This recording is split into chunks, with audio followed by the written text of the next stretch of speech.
Amigos, en Visión Económica a las 18 horas. Tenemos el tema del Fondo Monetario Internacional y su posición. Así es que vamos a consultar a Leo Valverde sobre este tema tan espinoso. Miren, recientemente estuvo aquí en República Dominicana haciendo la revisión de la cuarta enmienda, el Fondo Monetario Internacional, y dio sugerencias. Todavía no estaba estructurada la propuesta de la reforma fiscal y mucho menos se hablaba de modernización de la reforma, ¿verdad? Y fijó posturas respecto a los retos que tenía la República Dominicana. En esta misma semana, el Fondo Monetario Internacional hace una evaluación del entorno geopolítico internacional y de la perspectiva, causa y efecto en el escenario internacional del aspecto económico, de la economía mundial. Y hace una alerta que yo pienso que hay que tomarla en consideración, porque la alerta que hace es que se avecina y no lo plantea para mediano plazo, sino que lo plantea para corto plazo, y corto plazo es un año o menos de un año. Está planteando que los países tienen que tomar las previsiones del lugar porque dice que viene una suerte de recesión económica. Dice que viene una situación que le llaman en Estados Unidos VUCA, es decir, que vienen volatilidades derivadas de los conflictos geopolíticos internacionales. Tengo una carpeta de una investigación a nivel internacional que dice que actualmente tenemos 400 conflictos. Nosotros aquí somos profesionales los tres, estudiosos los tres, y apenas nuestros comentarios son básicamente sobre la crisis de Medio Oriente y la guerra de Ucrania. Y asuntos de baja intensidad, como el caso de Haití, ¿verdad?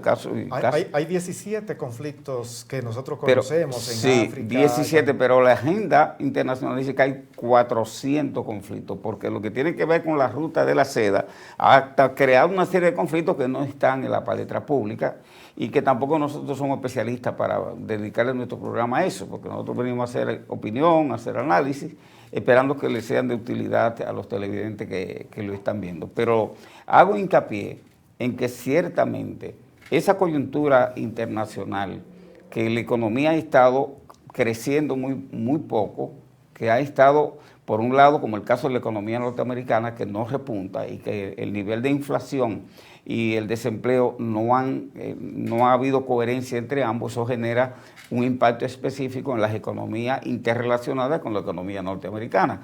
Pero eso también, viendo el escenario internacional de lo que pasa en China, Rusia, lo que pasa con los BRICS, lo que pasa en la OTAN, como lo que pasa en la Unión Europea, no hay duda de que el Fondo Monetario Internacional tiene razón en el sentido, y por primera vez creo yo que coincido con este organismo gendarme, en el sentido de que ciertamente hay un escenario internacional que hay que ponerle cuidado. Y como nosotros estamos interrelacionados, este pequeño país y pequeña economía, con más razón todavía, porque somos signatarios de los acuerdos comerciales de libre comercio más importantes que hay en el mundo en estos momentos. Pero en el mundo se está dando una situación que no la veíamos en el siglo, vamos a decir, que llevamos de poder de los Estados Unidos, y es que el equilibrio mundial pues se está balanceando. Ya no tenemos la unipresencia de los Estados Unidos, hay que reconocer... Y digamos de Occidente, ¿verdad? Exactamente, pero también considerando que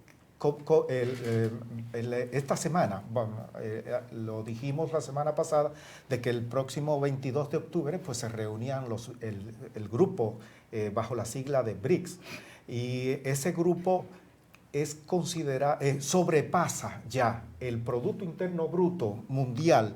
La participación de ellos sobrepasa al G7. O sea, los BRICS sobrepasan al G7. Entonces, la economía mundial pues está balanceando, y eso para uno quiere decir crisis y para otro quiere decir oportunidad. Entonces, ¿dónde nosotros podemos situarnos entre la oportunidad y la crisis? Estados Unidos ahora mismo, y ustedes que estaban hablando hace un ratito, bueno, todos hablamos de esto, sobre Kamala, las elecciones del 5 de noviembre, Estados Unidos, bueno, solamente tomando, no el discurso de Kamala, eso es un discurso que es coherente con lo que han estado haciendo y lo que ha ido poniendo en crisis el mundo.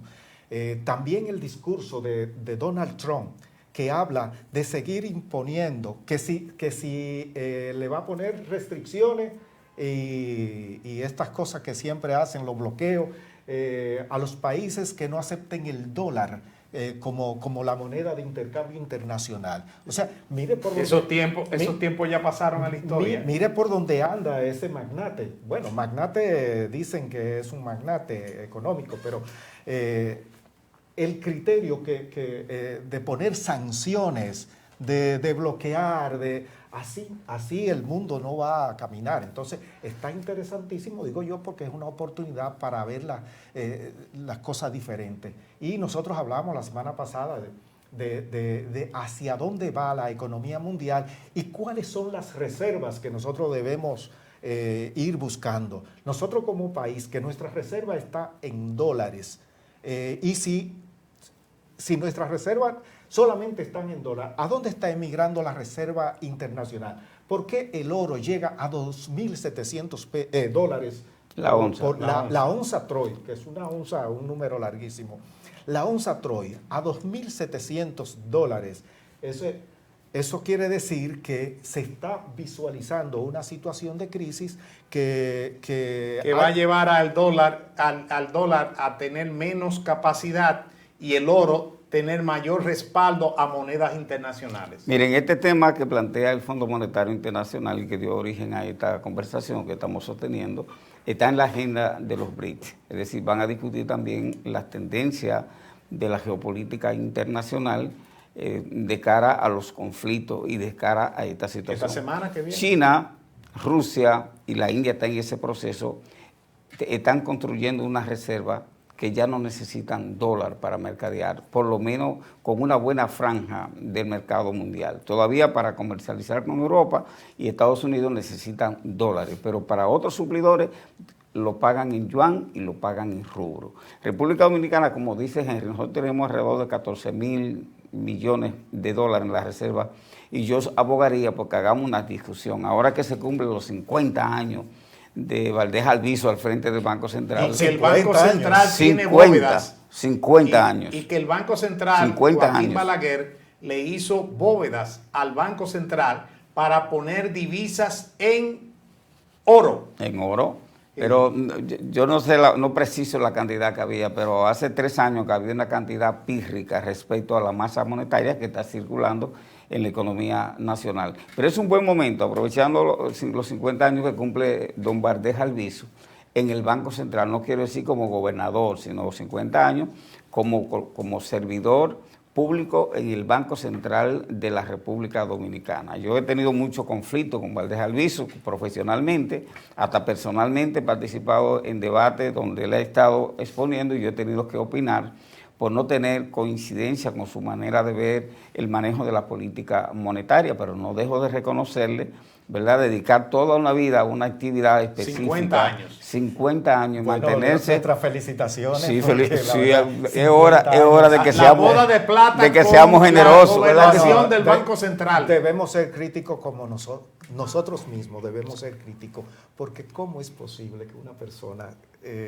en una institución y sea el salvador, sea el hombre de confianza del Fondo Monetario, del Banco Mundial, de las cúpulas empresariales? Entonces, eso es algo que no se va a solucionar, ¿verdad? Se va a seguir y vamos a pasar a otro conflicto que es el Medio Oriente. El del Medio Oriente, que es de no acabar y no acabará, porque eso se inició un día que Caín mató a Abel y de ahí jamás se ha podido recuperar la paz en esa zona del mundo. Entonces, este conflicto, pues, ya lo hemos externado en otras ocasiones, de que tiene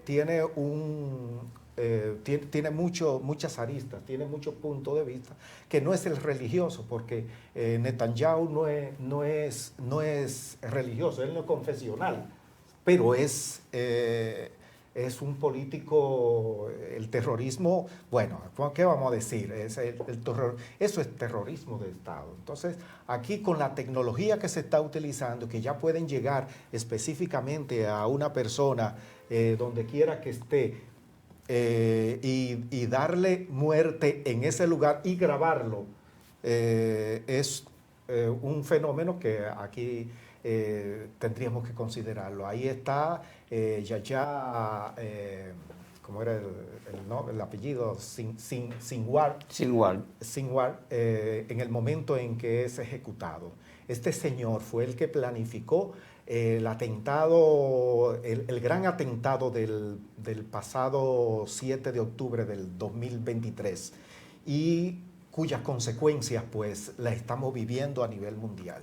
Entonces, esta situación que se presenta en el Medio Oriente ojo por ojo y diente por diente. No, es que jamás fue una idea de las mismas fuerzas de inteligencia de Israel. Es Israel que alimenta a Hamas para enfrentarlo a Al-Fatah, que era el grupo de Yasser Arafat. Y que en el momento más próximo a la paz que hubo, cuando Arafat y Yitzhak Rabin, pues firman, están a punto de llegar a un acuerdo, a Rabin lo ejecutan en un acto público y al otro lo envenenan. Esta gente, entonces, esto nosotros no podemos circunscribirnos pero tenemos que analizar porque es parte. Israel es una cuña de Occidente en esa zona y como tal, pues va a seguir esperando siempre muchos aportes de esa comunidad internacional que le apoya. Entonces hay una situación planteada que quien está en la agenda para sustituir al líder asesinado, obviamente que es una persona que tuvo una experiencia, ¿verdad?, como líder de ese movimiento, y duró unos cuantos años siendo el líder, renunció para darle paso al que falleció, y entonces se dice que si este hombre es el sustituto, pues este hombre no se va a quedar cruzado de brazos. Incluso están planteando que la sangre derramada es un estímulo para ellos darle la respuesta que merece Israel. Entonces yo digo, ¿quién para a Israel? ¿Quién lo para? Porque ese conflicto, si se negocia con Israel para la paz, puede disminuir la intensidad. Pero Estados Unidos no está en eso de parar a Israel. Obviamente que no, porque quien suple y sostiene a Israel es Estados Unidos, es más, Occidente. Entonces, Israel se va a detener cuando deje el apoyo. El flujo económico y de armas, pues Israel tendrá que ceder. Es que ya tiene armas para seguir. No.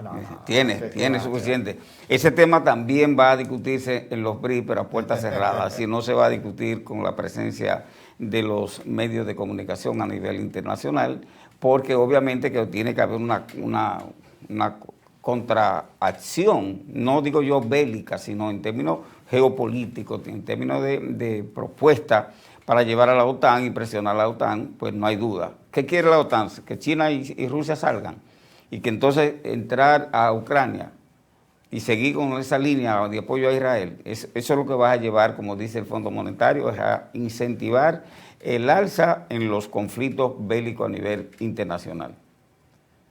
Bueno, por otro lado, ¿quién lidera las encuestas en las elecciones de los Estados Unidos del 5 de noviembre? Hace unas cuantas horas, el New York Times publicó unas encuestas donde da a Kamala Harris con un 49% y a Donald Trump con un 47%. Pero dice que si fueran hoy las elecciones en los Estados Unidos, nada más habría ese grado de indecisos, que son un 4%. Pero ese 4% dice, además, que con el 49%, donde Kamala Harris tiene los mayores estados claves a su favor, podría estar ganando la presidencia de la República con 276 colegios electorales. Ustedes saben que nada más se necesitan 270. Que en el caso de que Donald Trump repunte, podría ser que podría cambiar esta situación, pero que al día de hoy Kamala Harris sería la próxima presidente de los Estados Unidos de Norteamérica. Don Leo. Vamos a la pausa, Alejandro, para llegar al set final de Visión Económica. Ya volvemos.